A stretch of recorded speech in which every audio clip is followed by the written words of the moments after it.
Karen. All right, we are go. Try it. Okay. Welcome to tonight's forum on the Miami Council Forum. My name is Linda Gross. I am the publisher of the Globe Miami Times and the host of tonight's forum. And I am joined tonight by Jen Walker, my managing editor. I will be doing the introductory remarks, and Jen will be asking the questions. And so we'll get started. Election Day is 33 days away, with early voting beginning next Wednesday, June 24th. 4 town council seats are up for re-election.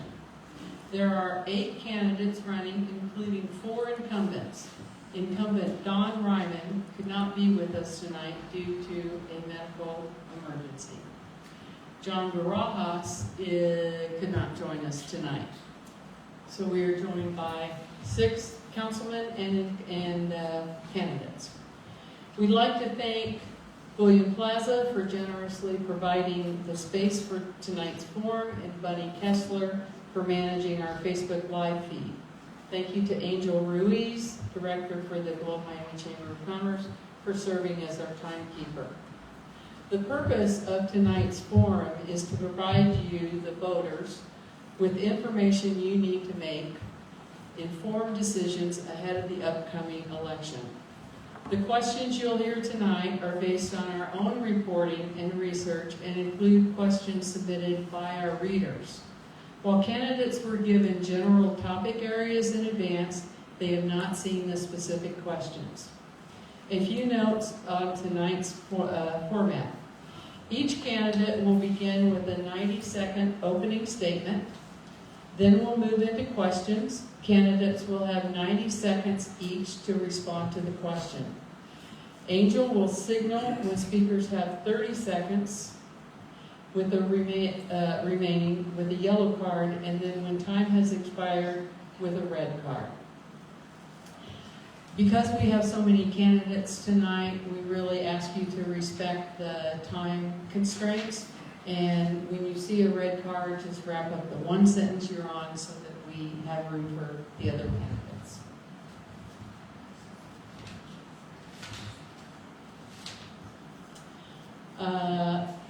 We will finish up all the questions in time for each candidate to deliver a 90-second closing statement.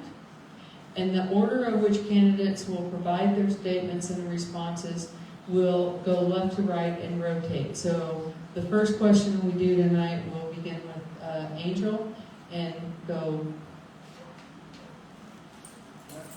thank you, that way. And then the next question will begin with Sosh. So that's how we'll do that.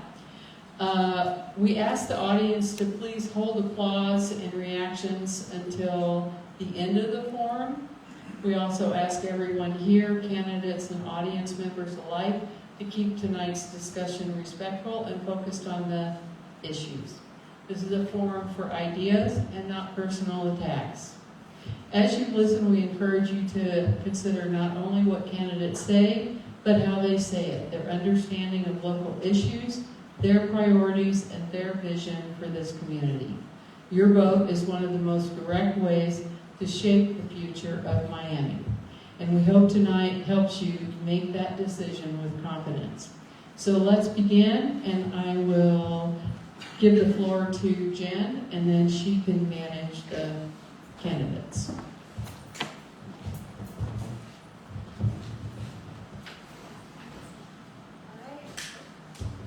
Okay, welcome everyone.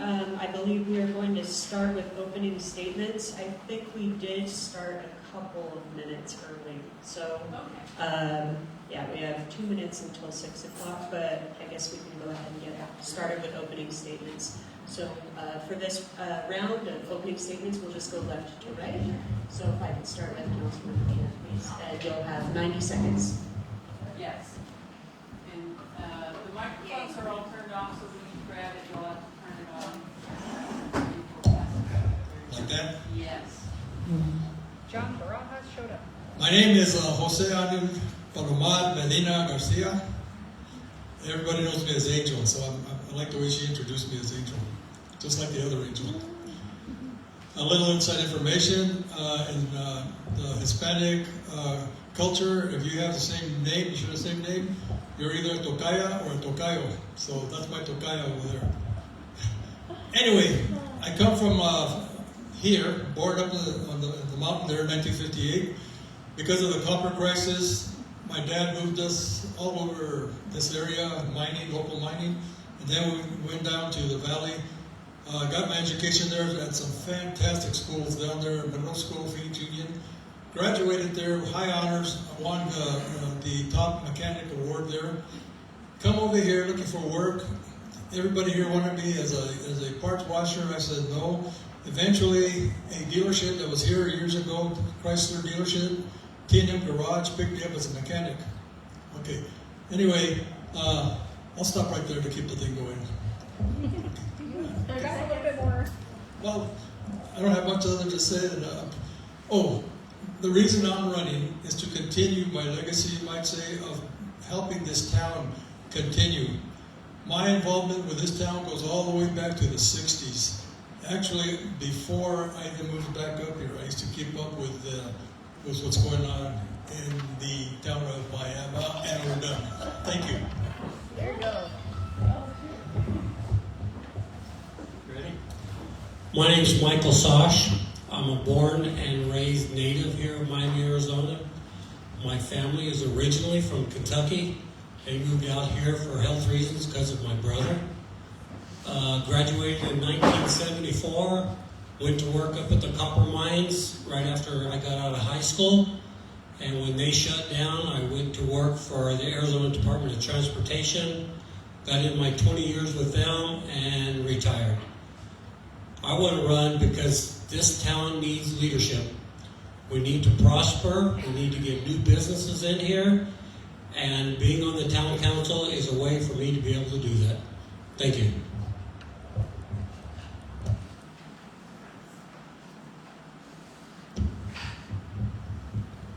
Yes, my name is John Soderman.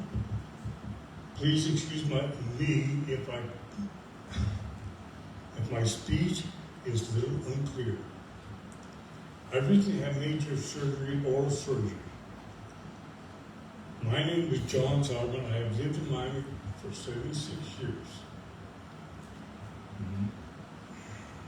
I'm a third generation Miamian.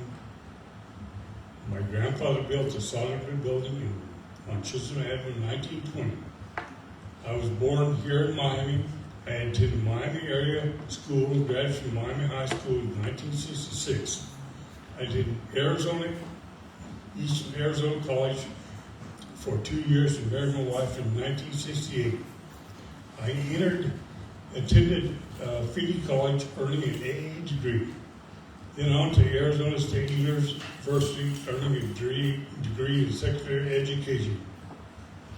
Graduating in 1972. After graduating, I returned to my hometown and started working in copper mining as a delivery and doors operator. Then moved to warehouse as a supervisor in the warehouse. I moved to purchasing department and buyer, was in charge of selling surplus equipment left over from the construction of mine,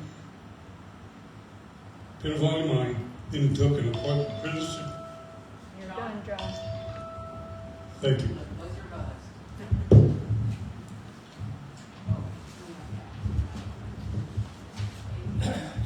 Whichever one, Ray.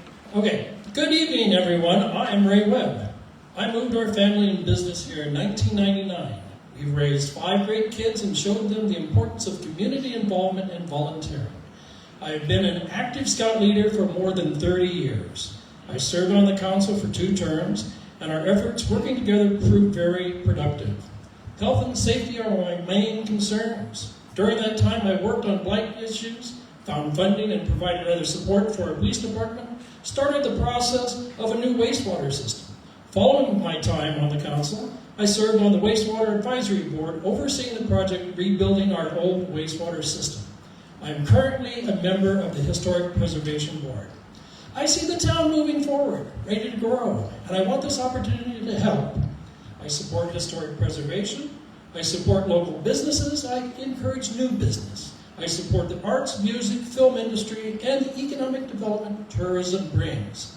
I will work to find more funding so we can provide for a better police department, improve infrastructures, annex more areas for growth, and to grow smart. Working together, we can achieve the common goal, making Miami a better place we all can be proud of. Thank you.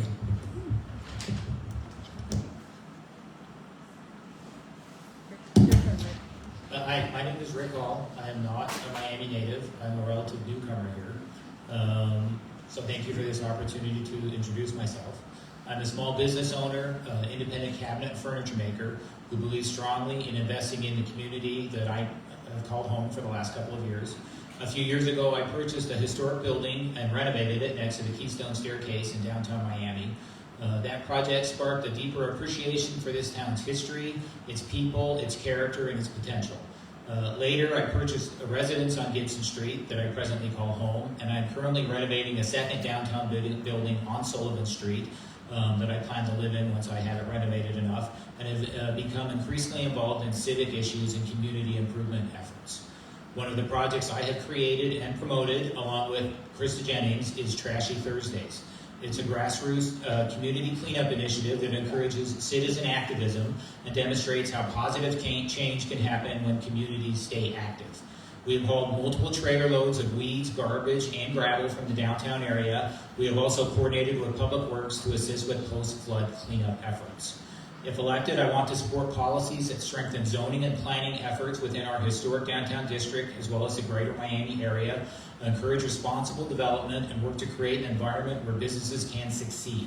Economic growth is essential, but it must be meaningful growth that expands Miami's tax base, creates employment opportunities, and helps ensure long-term sustainability for our community.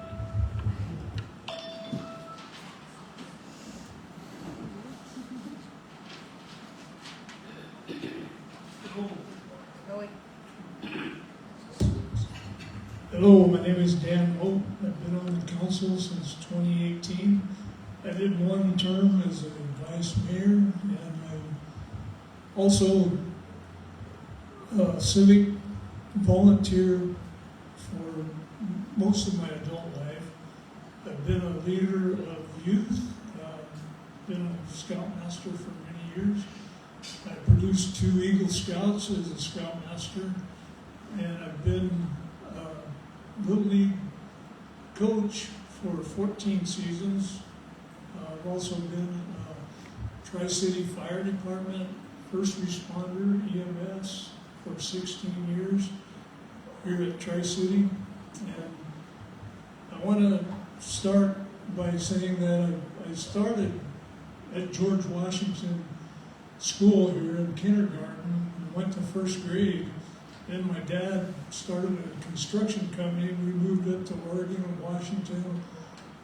I was raised on elk and deer meat, salmon, trout. A lot of good hunting and fishing up there, but 300 days of rain doesn't compete with 300 days of sunshine in Arizona. I love being here in Miami. I want to improve Miami by doing the best that I can. And vote for me is a vote for youth and safe neighborhoods in Miami. I'm John Barajas. Is it on? Yes. I'm not a politician. I'm here because Noreen and several other citizens asked me to run. We need a change. These guys have been here for years, haven't done anything except for this guy.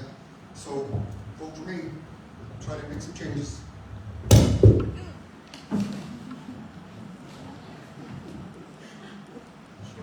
All right, I think we've got all our opening statements complete, and now we have 7 candidates with us tonight. And so, as Linda said, we're going to start with an individual at random and then go from left to right in answering our questions. So, for the first question, we'll begin with Rick Hall. And so you'll answer this question first. Okay, so we're starting with a question from one of our readers. Many residents have expressed concern about the ongoing blight, vacant buildings, and deteriorating properties throughout Miami. What do you see as the biggest hurdle in addressing these issues? And what is the most effective way to address them? And you have 90 seconds. I think the biggest hurdle is the same hurdle that a lot of problems in Miami face, which is funding and budget.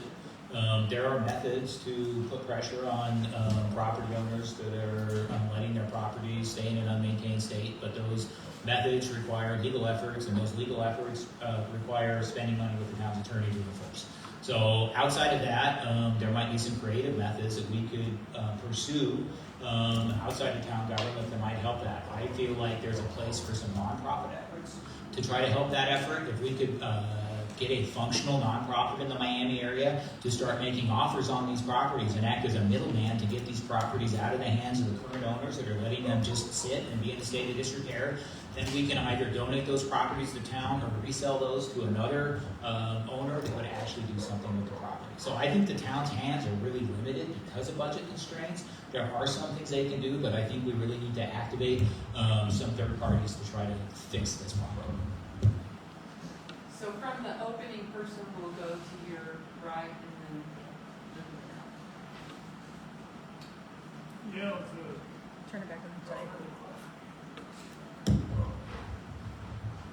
yeah, the way I see it, the town of Miami does have some budget problems, and we're working on that. We have a very good town manager who's got a lot of it under control.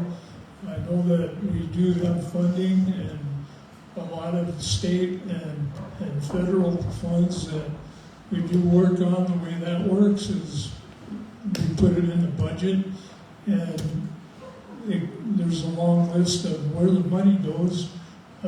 It's all kind of separated through percentage, and a little bit of percentage goes here, a little bit goes there, and it all works out to make a pretty much fine budget that everything comes out even with the money allotted. And we do try to work on that as much as possible through grants and through funding that is available all over the state and the nation. State federal funding is a big thing to run the town of Miami, and that's the way I see it. Pass it over to John. I got a look, or I tried to get a look at the budget for Miami. They printed out a sheet so small we couldn't see it. We had to reprint it, try to bring it up. Why would they print something so small?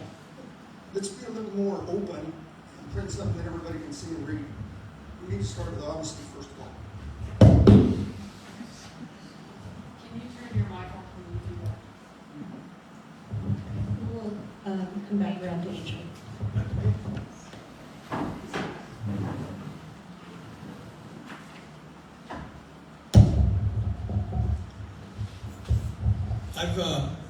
I've been working with the town, which goes back quite a few years. As a lot of you know, I was a mayor twice, once way back and then not too long ago. And we've been wrestling with this issue forever. We come to find out that we were able to put a lien on some properties, but that lien only goes into effect if they try to sell the property. We come to find out also that the owners who are keeping most of these homes are doing that kind of a keepsake, memorial for their family. That's where they grew up. They want to keep it that way. Even though it's dilapidating, falling apart, they don't want to mess with it. When we go after them, after eventually we find who has it, they play this game. They transfer it to another member of the family. And then we have to go looking for them, which isn't that easy. And of course, our staff is busy, so they can't be doing that all the time. So we've been tackling this issue until here recently. I understand that we have a program along with the county to work with these people, and I'd like to throw in a little commercial here. I've been approached by a person that has a company that is willing to clean up properties and negotiate at a low price, and even, some people can't afford it, so he'll work with them. I don't want to speak more about that because I hope to have him on one of our agenda items, hopefully in July. But you'll be hearing more about this guy.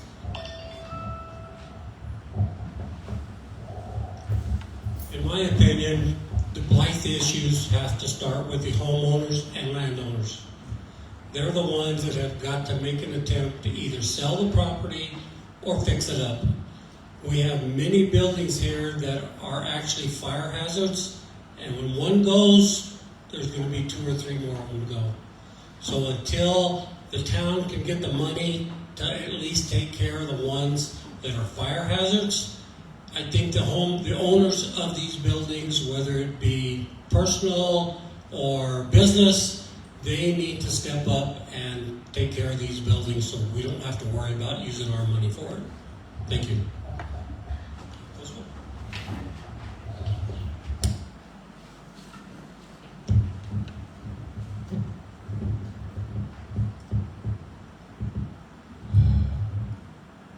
On abandoned buildings, there are buildings here in Miami that are falling down right now. There's a house on Gibson Road Avenue that is ready to fall down. Up Adonis Avenue, there's a trailer that's been there for 30 years, that has been abandoned for 30 years, it's falling down. Those are eyesores to the county, to the city and county. The vermin, they attract vermin and pests. We need to get those cleaned up. The county has employees, prison employees that can come up and help clean all that out. So that's what I want to do, is get things cleaned out. Thank you very much.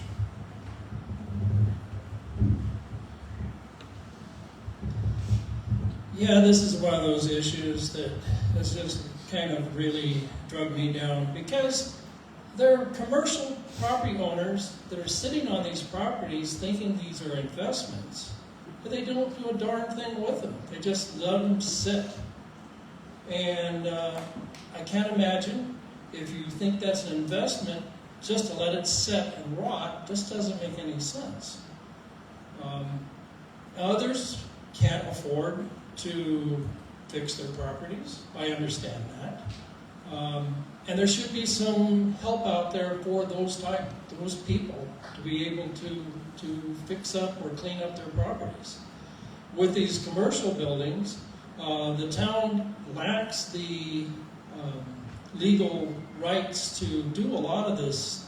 If it was up to me, I'd just go in there and say, hey, straighten this place up. But we are tied by the law, and we can't just go in there and tell somebody to do that. And we need to work on some coding that we will have more teeth in order to push these property owners to take care of it. Until we, and if we don't, we are going to have our wilts in the community that won't do a darn thing with it and just let it sit there and go to just fail. And anyways, we'll work on this. Thank you.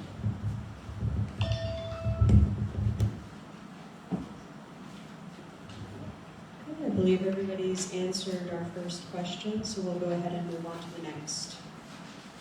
We're going to move on to an infrastructure question. In December, the council voted to raise sanitation and wastewater rates, the first increase in 5 years, with council members noting that the town only has about 700 residents bearing the full cost of services, plus an aging garbage truck that will eventually need replacing. So our question to you is, how do you balance keeping rates affordable for a small resident base while funding necessary infrastructure? And for this one, we will begin with Councilman Moat.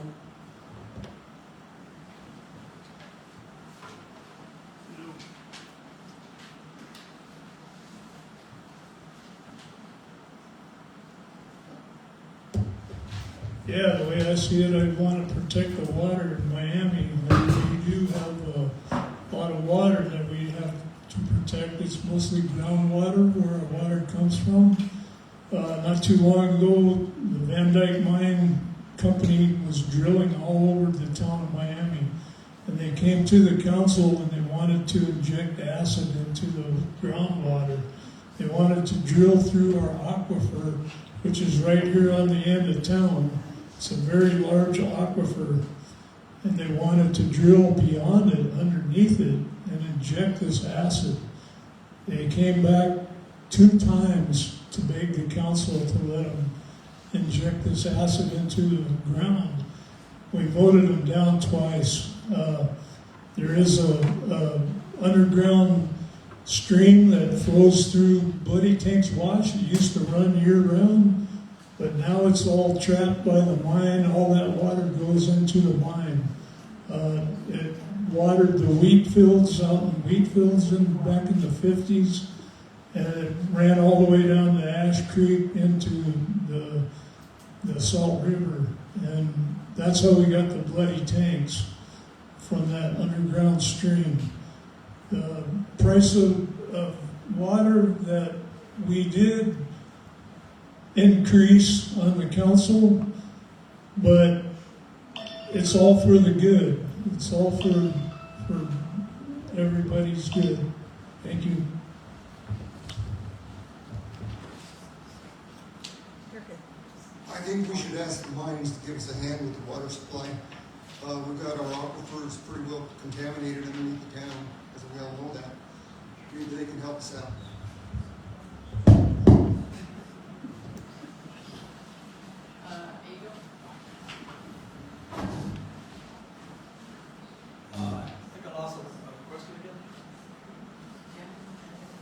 All right, so the question is, how do you balance keeping rates affordable for a small resident base while funding necessary infrastructure?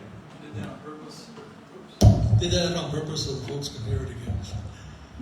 Yes, I've been bringing this up for many years now. You have to realize our size. We're only less than 1 square mile. And we have not everybody in this community is putting in their share of the cost. I used to be a water tender at the mine. I'm familiar with the pumping. I actually worked on some town pumps here years ago for the town, emergency work. And I realized the cost associated with treating the sewage and creating wastewater. Well, we finally moved up to the modern age. We have our own plant, which only brought the cost even higher. You should see on the budget what it costs to buy the treatment supplies, to pay the people, and then luckily, because of the past council members, we were able to finally get control of all the sewage issues that we had. Many a night, as mayor, I was pumping sewage out of some of those manhole coolers. And they said, "You're the mayor, you're not supposed to do that." So anyway, I thought I'd throw that in there. Thank you.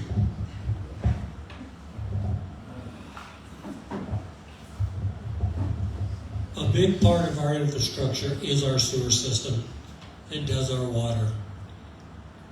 Any sewer system is going to have upgrades every year. That cost has got to go somewhere.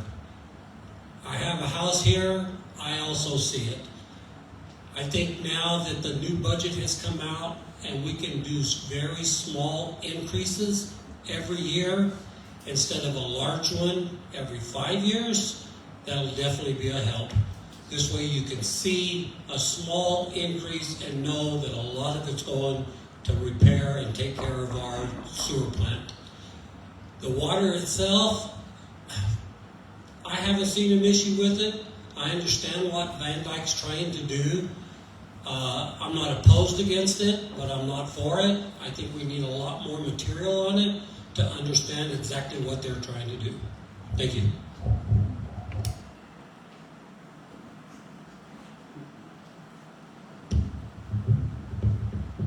The Arizona Water Company has furnished water for years and years and years. Our sewage is based on the water usage. From the Arizona Water Company. That's what I have to say about that. As far as the sewage control, I agree with the increases on the sewage and the garbage, everything else on the infrastructure. It needs to be done, and that's all I have to say about that.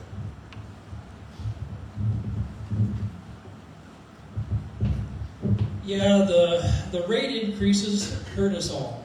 I mean, we all feel the pain of paying the additional costs.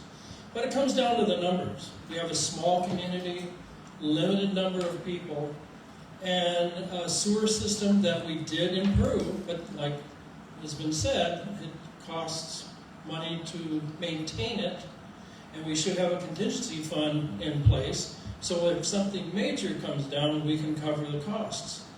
You know that the town of Miami let a lot of the sewer fees get unnoticed. People weren't paying their bills until years ago. Finally, the town stepped up and were looking at all the money that they were losing. But until we can make our community larger by annexing, to add more people into it, and that's a catch-22 because it's going to cost more money, but it'll bring more money in through taxes and the paying for the services. We have a big loan still out for the work done on the sewer treatment plant and the system. We're still working to pay that. So we need to do small changes every year instead of every 5 years to make it a little easier on us, the citizens and the businesses. Thank you.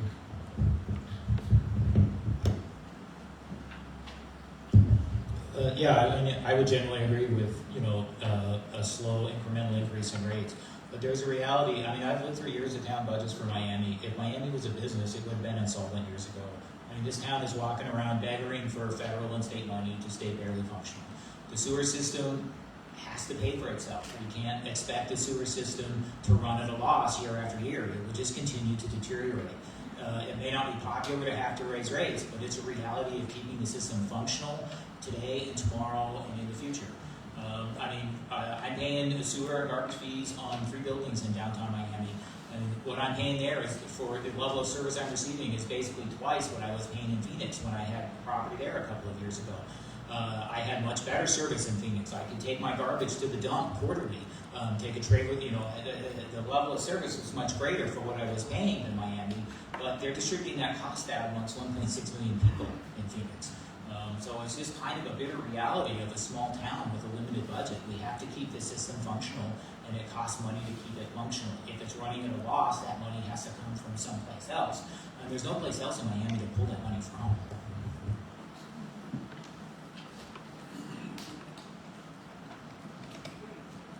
Thank you, candidates. We'll move on to our third question. This is another question that was inspired by one of our readers. For some, wanting Miami the way it was harkens back to the days when businesses filled Sullivan Street. The way that Miami was is much different than the Miami we have today, and the challenges are different. Can you speak to that sentiment and give us your vision for Miami? And we will start with John Barajas.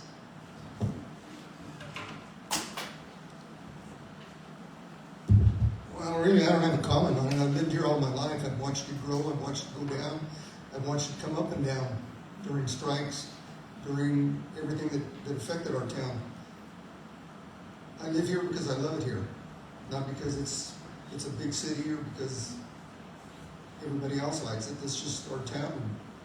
So there's not much more we can do if we don't have the money to do it. And we don't have enough people to make that happen. So we have to ask for help, whether it's government, the mines, or whatever we have to do. I've worked for the mines for years. I think it's time. They've taken a lot from the community. It's time for them to give a little back. And I'm not jumping on the mines just because of what they've done or what they haven't done. I'm just saying that's one of the options again.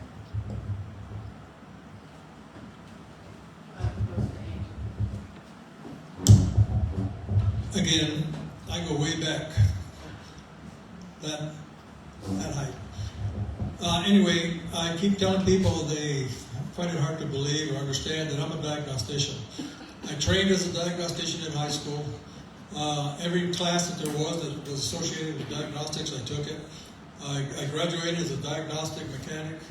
Up at the mine, there was a title, diagnostic mechanic, and I carried that title up there as well as being a lead tech.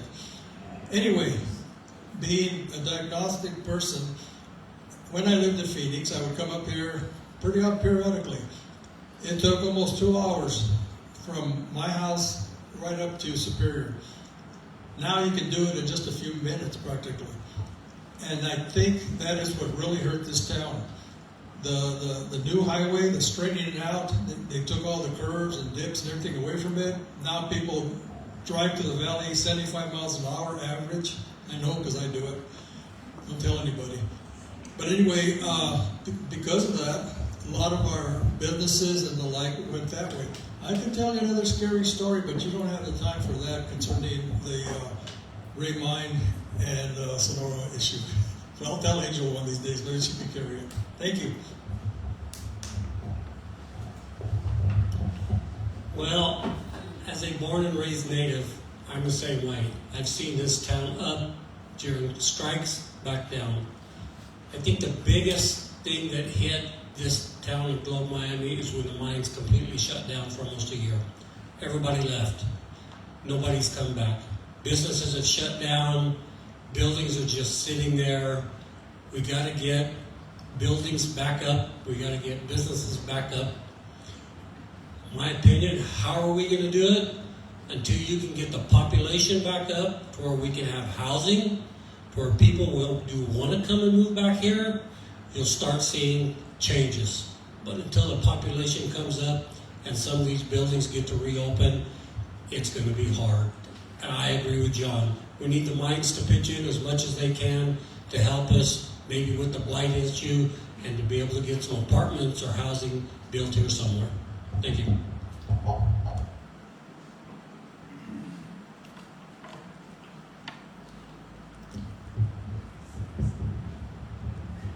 Industrial analysis are predicting global copper shortages. We must take advantage of the booming copper market. This is a great news for copper corridor, including Miami Superior. A copper expansion this size should be one of the biggest economic development in our region.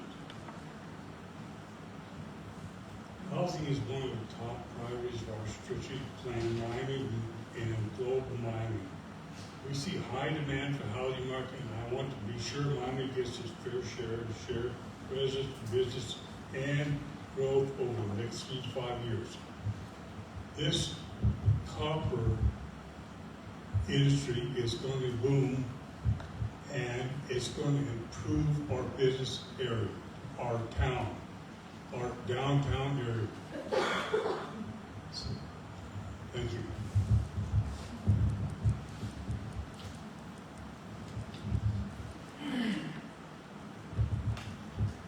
Well, you know, there's this talk about Miami becoming what it once was again. But we need to look to the future. We need to work with what we have and work toward the future. Yes, it would be great to see all the businesses downtown serving the community members and not just people coming into town. A number of years ago, this goes back into about the 2005-06 range, every one of those buildings downtown was filled with a business, but they were all knickknacks or antiques or collectibles. That doesn't help the locals. We need the small stores. We need like the little grocery stores. We need the clothing stores, the shoe stores, stuff like that, where we can get the money to come into the town of Miami. Because everything goes to the valley, and where do all the tax dollars go? Down there. We don't keep any of the money. So we need to bring in businesses that will promote our community, that will bring in money for the community. And yes, the mines have stepped up. They are stepping up and helping us. And like with the facade program and things like that, we can we can take advantage of their help and bring more business there. And if we had more housing, we could have more remote workers that could be working for a company somewhere else, but living here in the town of Miami. So we need some more homes to make it better. Thank you. So this is a topic I have put a lot of thought and effort into, and I have a lot of ideas about. So I will try to contain myself in 90 seconds here. I would encourage anyone to come talk to me after this is done, and I can share more ideas on what I think about this. Miami is an active mining town. That's not going to go away. It's not a mining ghost town. We have good mining jobs in this community. There are people making good money working for these mines. One of the problems is not enough of them live in this community and spend their money in this community. They're living in the valley and commuting back and forth. We need to provide quality housing to entice them to stay here and spend their money here. Quality housing isn't a dilapidated shack on a hillside. It's a 3-bedroom, 2-bath house with a garage or a carport where they can park their boat and their toys and raise their kids. We don't have enough housing like that to keep those families here. We need to look at any opportunity we can see to try to develop housing like that and keep the mining money as local as possible. On the business front in downtown Miami, retail is basically dead. It's the same in the valley. It's moved online. So shops have been closing right and left, and the ones that are left open are largely display spaces for their online store. So retail is not going to come back in a meaningful way ever in Miami. There is a place for small, like a grocery store, a market. That's something I'm currently looking at. We purchased a building in downtown Miami that we think is a really good location for a small local market. I think this community needs that, and I think there's an opportunity to bring that here. Yeah, I'm sorry to say, but Miami will never have a McDonald's or a Dairy Queen again. At least not on the highway. All the businesses we have right now, they're kind of grandfathered in with the flood insurance, and we do live in a floodplain. There will not be another franchise business on the highway through Miami. It's already been clear to the council that this will never happen unless the franchise is going to pay millions in flood insurance. We have witnessed that many times over, that Miami does flood. We're right now digging 4 to 6 feet out of the wash, and we're starting right here at the end of town. We're going to go under the bridges and going to keep everything going until all that sediment is done. It's going to reduce the flood by tremendous amounts, and that's about all I got to say.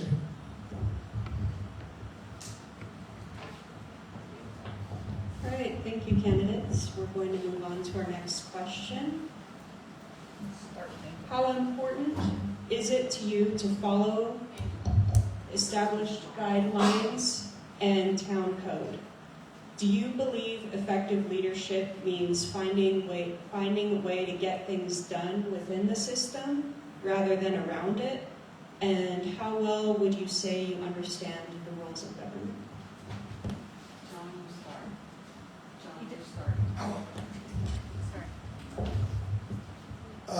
From what I understand, some of the members, or I don't know which members, have already tried to put they want the people for the call to the public to be, you gotta apply now for a call to the public. That's ridiculous. We have a few people that go to call to the public. This call to the public issue is something they saw on TV and they want to do it here in town. I don't know what it's about. A call to the public is for the people to be honest, ask a question, and to have an answer that's not going to be already looked at and worked upon before they get there. They want an answer, a real answer, not a fabricated answer.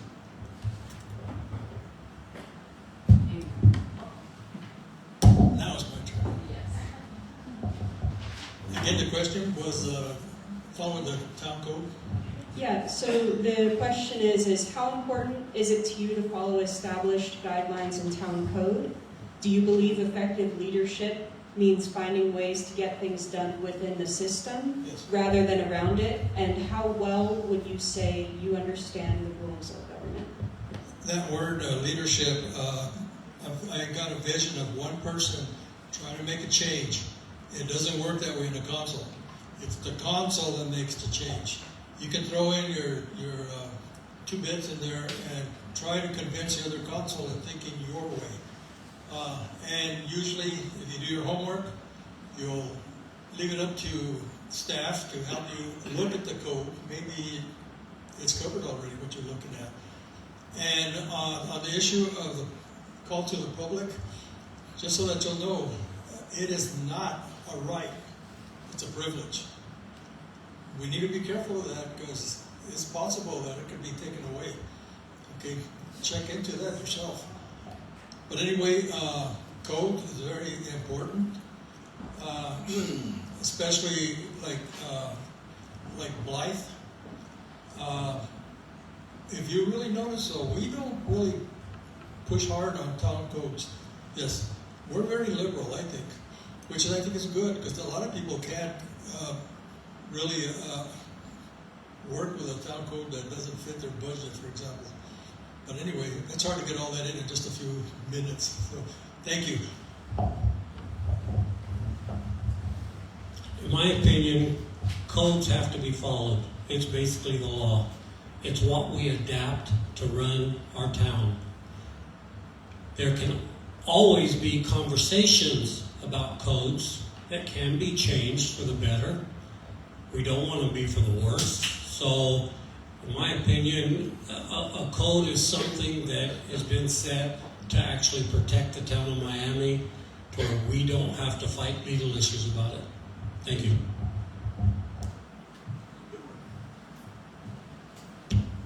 I agree with Mike. Codes are written to follow.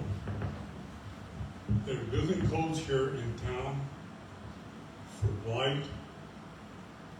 There's town codes for everything under the sun in Miami. I looked at codes last night, and there's codes for blight. I agree with Mike. Blight is a terrible thing here in town. Needs to be corrected and taken care of. We have a person here running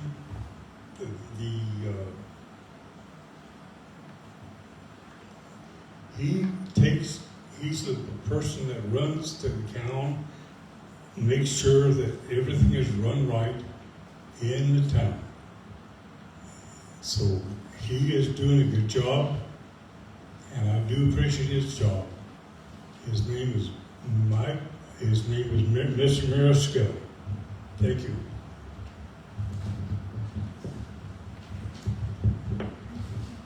Yeah, government works so much different than the private industry. You know, we would think we could just come up with this money one way or another and make things happen, but, you know, we're kind of tied in with what the state statutes say. We have our local codes, the Town of Miami ordinances, and some of those can be changed with the right leadership in the council. But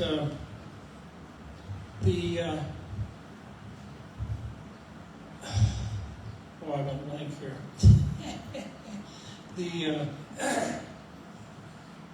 We need to find more innovative ways to bring in funding. I know that the town manager has been working very hard to find new funding sources for the town that works within the guidelines of the law. And you know, one thing that I was really surprised was talking to the police chief.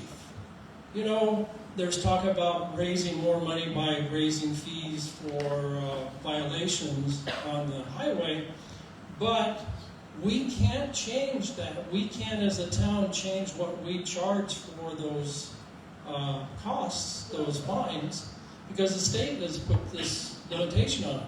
Currently, the town only gets 3% from all the tickets that we write along the highway. That's just ridiculous. Oh, I guess I'm done. So, yeah, the town codes are the law of the town, so it's important that they be followed to the best of the ability. And if I'm elected to town council, it will be really important to follow town code as written. That said, I think there is a lot of opportunity to modernize, update, and change town code when town code is not serving the residents and property owners of this town. I can give you, in my experience, a couple of specific examples of that, one I'm working on presently and one I would like to address. This town in the past tried twice to establish a historic district in downtown Miami, left their code books pretty messy with 2 conflicting ordinances. I'm working with the Historic Commission right now to try to clean that up and get one clean set of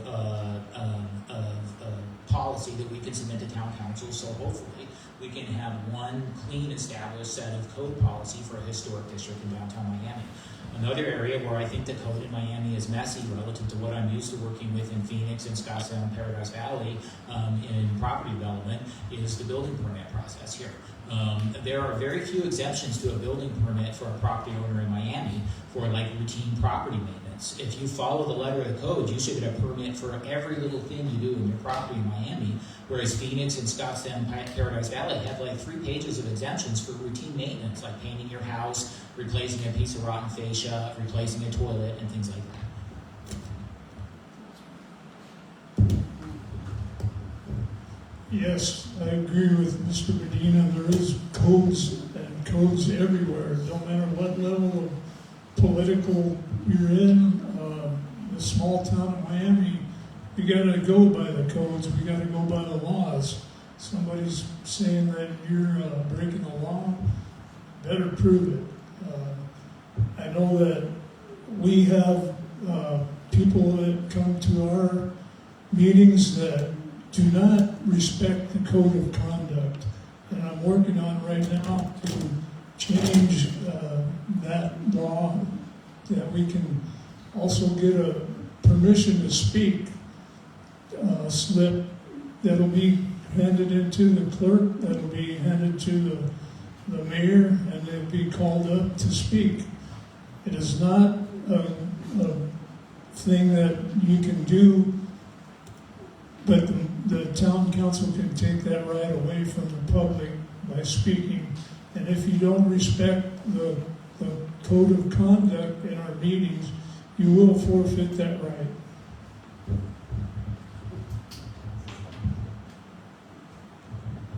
All right, thank you, candidates. We'll move on to our next question. The floods highlight vulnerabilities throughout Miami's infrastructure and drainage systems. Looking ahead, what is the single most important step the town can take to reduce future flood damage, and what role should the council play in making that happen? I've been working on this issue for many, many years. Mostly, I pick up my information from the mines. They've got a handle on all the flooding issues. They have these little sort of like dams to slow down the velocity of the water. And consequently, they have very little damage up there. I've been talking to our town manager. He agrees with me. We have to come up with these little dams, which they're finally going to start working on. A little bit of history. If you go to Globe, you'll see some of these in the Pinal Creek. Periodically, you'll see like a little dam there, and you wonder what it's for, to slow the velocity down. And if they really want it to work, they'll dig out the upstream side of that little dam, so it'll slow the water down in the beginning. But these are the things that I've been, like I said, been working on for a long time. Also, my concern is the standing water that you see around here periodically after a flood. There's a thing that they call a dry well. Right now, I'm working with some people to see if we can get one of the manufacturers here to build a dry well that we can test out. All it does is funnels the water down to the sand, back into the ground where it is of better use and it won't puddle up there. So right now, that's one of the projects that I'm working on, along with some others. So I guess that's it.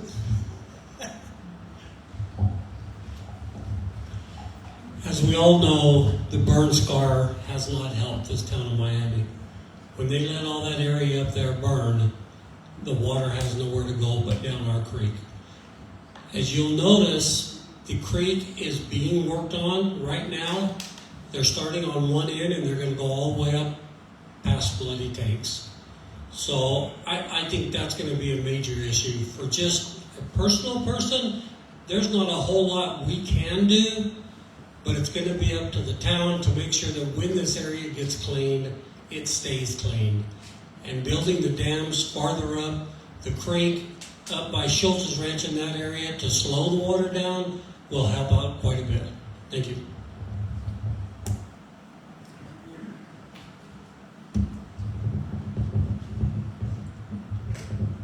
Trinity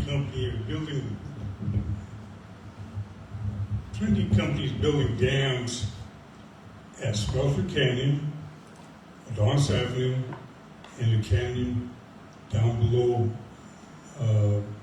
Latham Boulevard.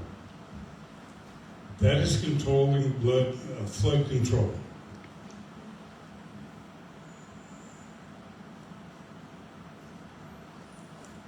The town needs to have better control of flood control.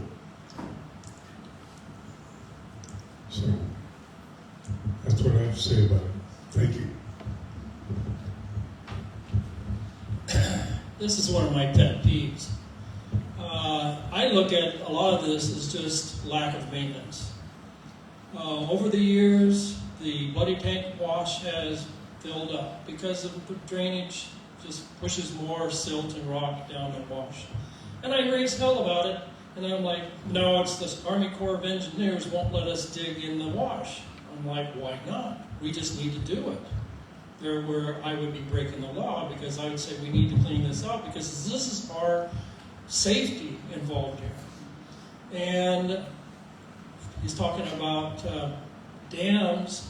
Well, the town actually did put in a retention system up above Adonis Avenue. There's like 5 different drainages that drain into that system. And that was done somewhere like around 2010. And the town hasn't maintained it. It's filled up with sediment, so it doesn't do its job. So I blame the town for not following through on the maintenance to keep our community safe from the flooding. And I think we should put in another detention area up Coffee Canyon because that water that comes down from there and runs down Reppy Avenue is crazy. So, that's it. Yeah, so in this regard, Miami has short-term and long-term problems to address. The short-term problem is we started monsoon season, rain is already starting slowly, and as of Monday of this week, no real improvements have been made since last summer. Those improvements have started. The most important thing we can do is what the town is already doing. That contract was approved, and Tiffany Construction dove right in. I mean, they mobilized very quickly and are hauling dirt out of the creek very quickly. So that is a very positive move for this season for Miami. But yeah, that creek's going to fill back up. That's a long-term problem. Sediment is going to continue to wash down from the burn spur. There's a patchwork of mine-owned and federally owned land that the water comes from. Miami's only about a square mile. The water is not coming from Miami.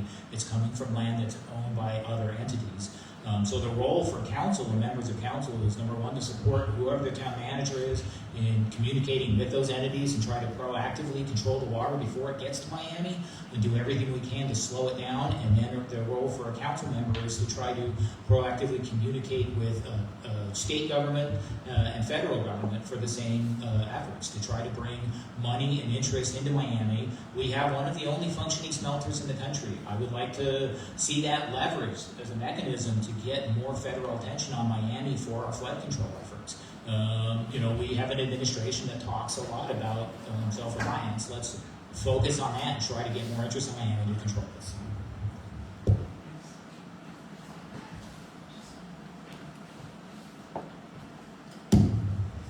Yeah, good news. The feds finally released our flood money. We got $5 million. Just this last week, we're splitting 2.5 with Globe, and we're keeping 2.5. Right now, we have Tiffany Wilson Construction Company working on the bloody tanks right now going through Miami, the town of Miami. Also got the Smelter Canyon sediment coming out. We have a wall up on Latham Boulevard that's being removed sediment off of that wall. And also the Adonis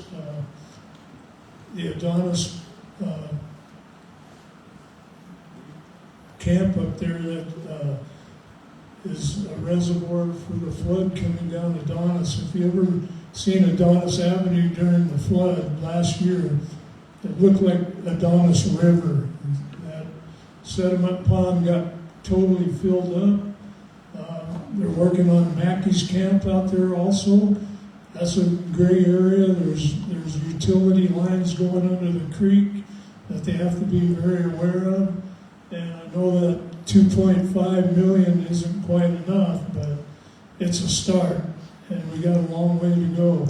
I've already seen video on social media, Globe working, all the equipment over there working on their flood retention, and we're starting it here in Miami.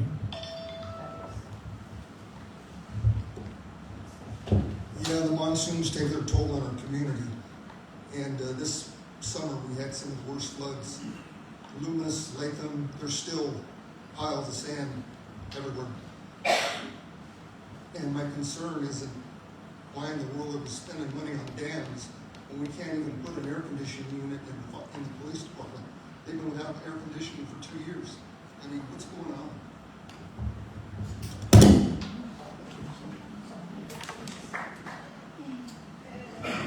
All right, we'll move on to our next question.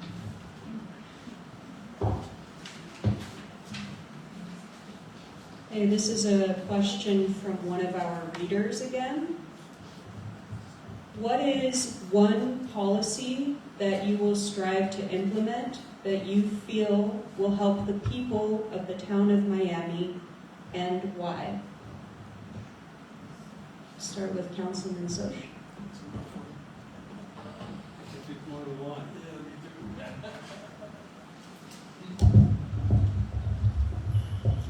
I think the biggest one that comes off the top of my head is, we've talked about it earlier, is the Blythe issue.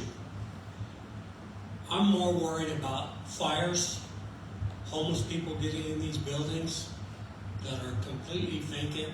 There's brush 6 foot high, and like I said earlier, one building catches on fire, it's going to go to the next building and the next building. I wish there was some way that we could just go in, tear it down, and hopefully the homeowners would just give us the property. That would be a way for us to add homes to the area and probably get people here, maybe big enough lots than apartment complexes. But in my opinion, I think the biggest one is our Blythe issue. Thank you.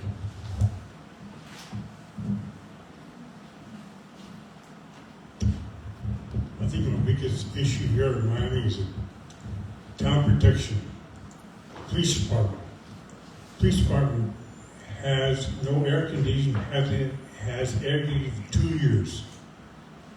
Finally working on it this year. Need town protection.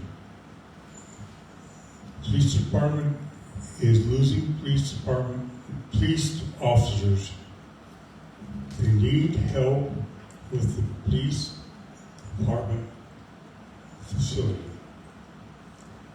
Also, we need to correct the Miami Library needs function, needs repair for the air conditioning there and fans for the winter. Thank you.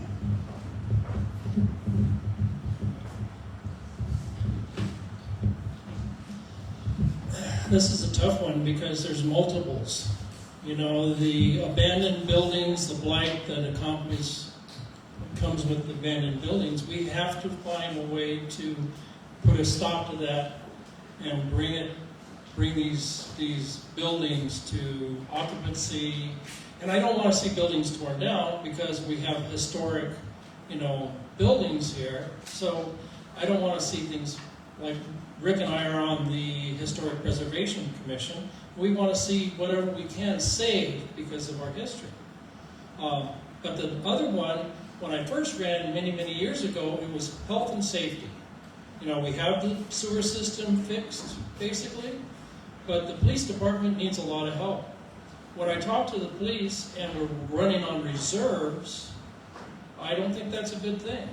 When we don't have those police officers out there, the safety of the police officer, when you have one on staff at a time, that's dangerous for the officer, you know? And if something else happens, they can't respond. We're requesting the county sheriff's department to fill in. So I'd like to see us work on the police department. And you know, with the air conditioning system, that has to do with the electric. And the same thing with the library. That costs money. The town needs to put money into those buildings to upgrade the electrical before the air conditioning can actually be done. You just have to have power to do it. Thank you.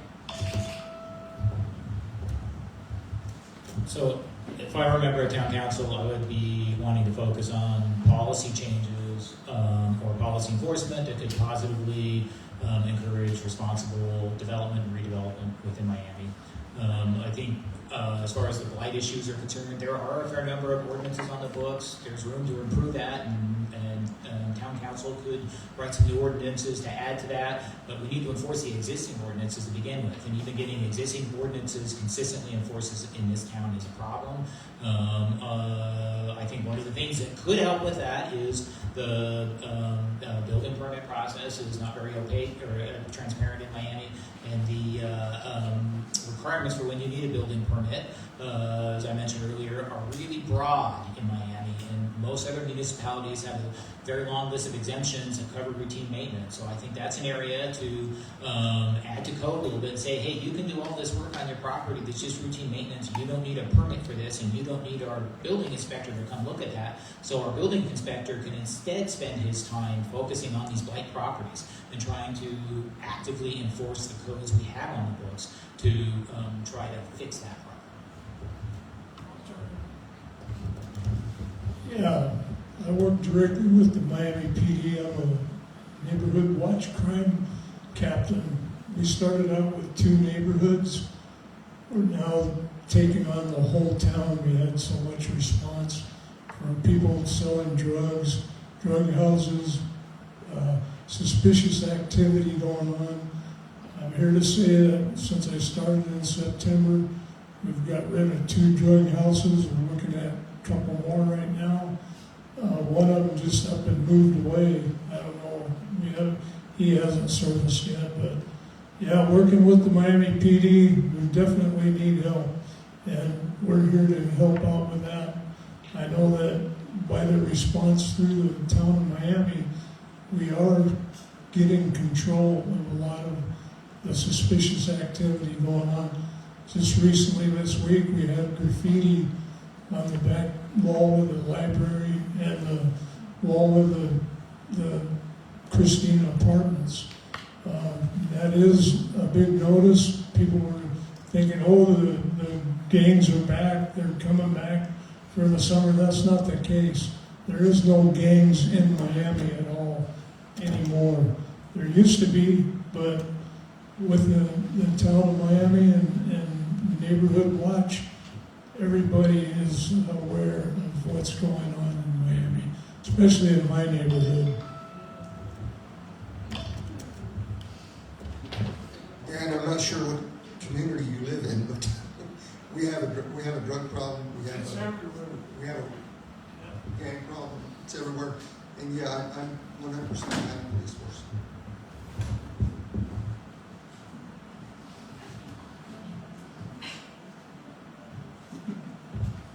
All right, so we've wrapped up all of our questions. So sorry, Councilman Medina. So sorry. Thanks, Mike. I thought I was going to skate on that one. I'm with Mike. There's a lot of policies. It's hard to pick one out that's really that important because they're all up here.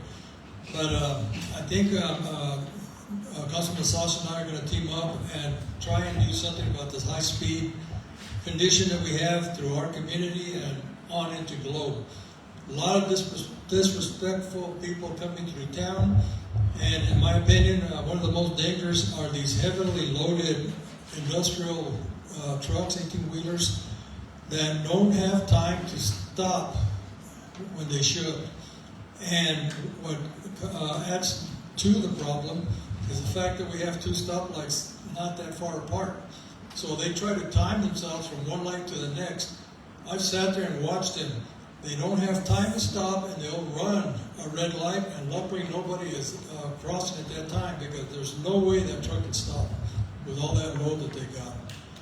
Also, we need to keep an eye up over here at Mackey's Camp. We have a possibility of a residential area in the near future there. I'm working right now on checking into the escape route up from Mackey's Camp to Bloody Tanks. There's an old road there that people used to use a lot. And 3, 2, 1. 3. Thank you.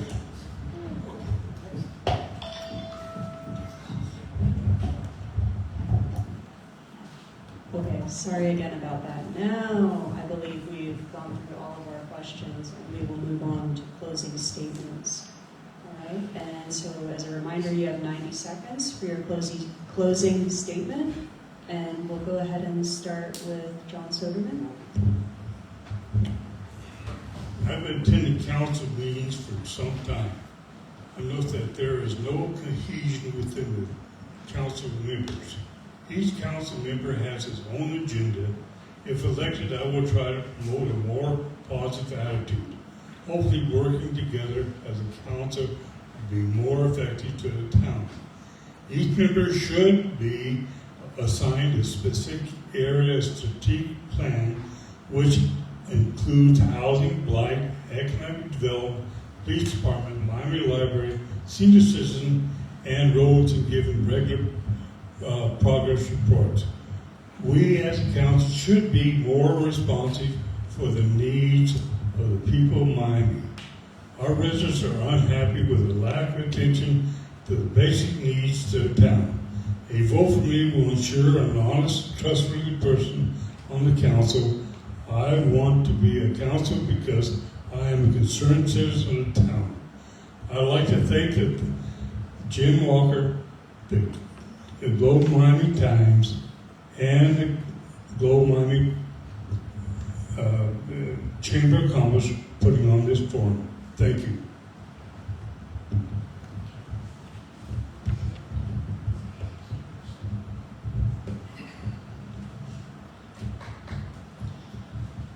You know, the problem I see is just not working together. Yes, the council meetings have been kind of I don't want to go into that detail, but we just need to work together. The first time I was on the council, we had a group of council members that all worked together, and it was kind of strange because we're not barking at one another and arguing. We actually got things done. And the community was like, and by doing that, we had the state paying attention to us, USDA was paying attention to us. It's just like, wow, what happened to Miami? It's all of a sudden happening. We need to help out because they're working together for a common goal to make us a better place. We need to leave our personal differences aside and just work on the details of making the town better for the people living here in the town of Miami. Thank you.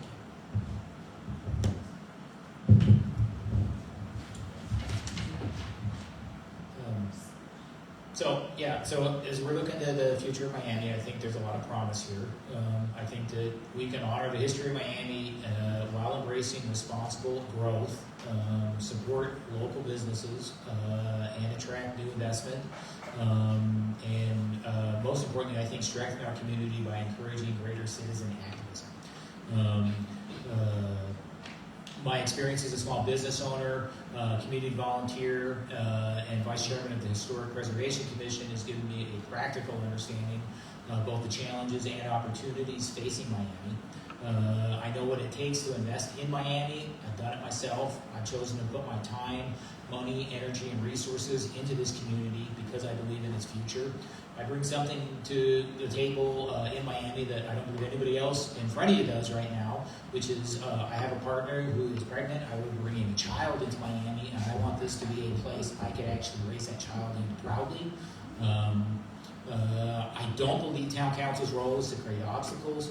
I think its role is to provide thoughtful leadership, maintain transparency, encourage responsible development, and create an environment where residents and businesses can thrive. I would be honored to serve the residents of Miami on the town council. Together, I feel we can preserve what makes Miami special while building a stronger, more stable future for future generations. Thank you for your time and your consideration, and hopefully your vote. Yeah, I agree. We live in a unique area. Miami is a very unique area. I've lived all over the West Coast. I was born in San Diego, moved up through Oregon and Washington, lived in the big cities, moved back to Miami after starting school here in the 60s, George Washington School in Buena Vista. Then we moved.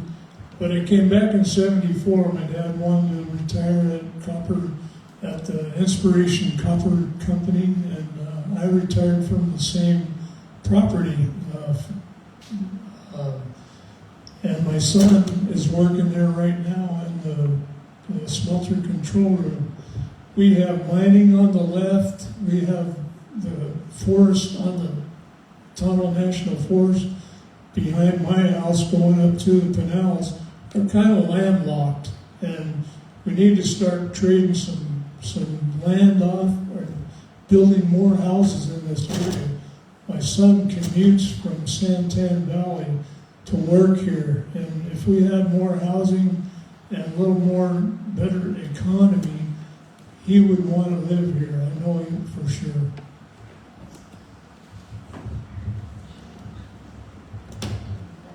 I haven't lived anywhere except Miami, Arizona, and it needs help, and we're here to help.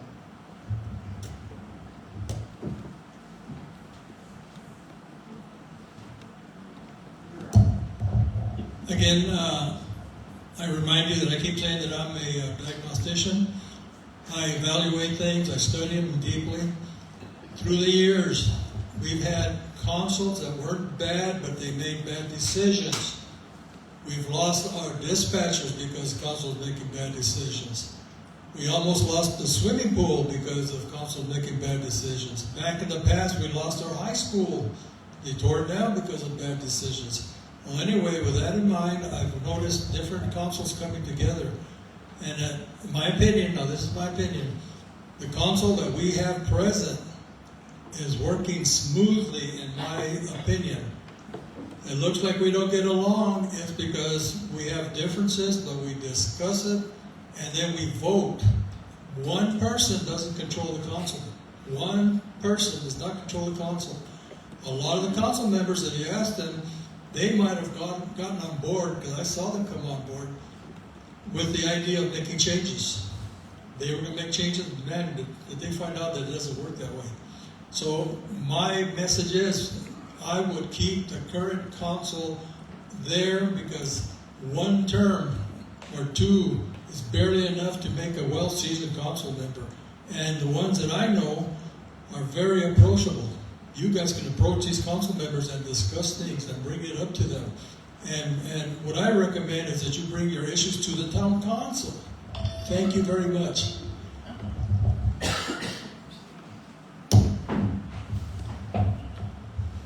Well, here's what I got to say. A vote for me will get what you've had for the last 6 years. I support our police department. I support our town hall. I support our town manager. I support our town barn. Everybody. Anybody in here knows I have an open door policy. If you have something to discuss with me, you can come to me.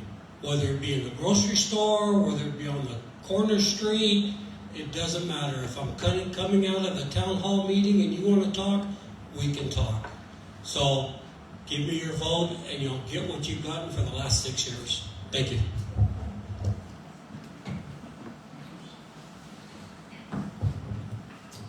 All right, thank you again, candidates, for taking the time to be here tonight. As we've said several times, we recognize that serving on a town council is not an easy task.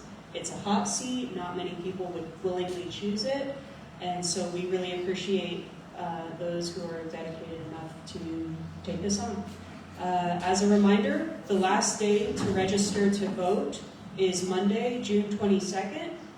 You need to get your ballots in the mail by July 14th. We will have footage of tonight's forum available on our website and on our Facebook page.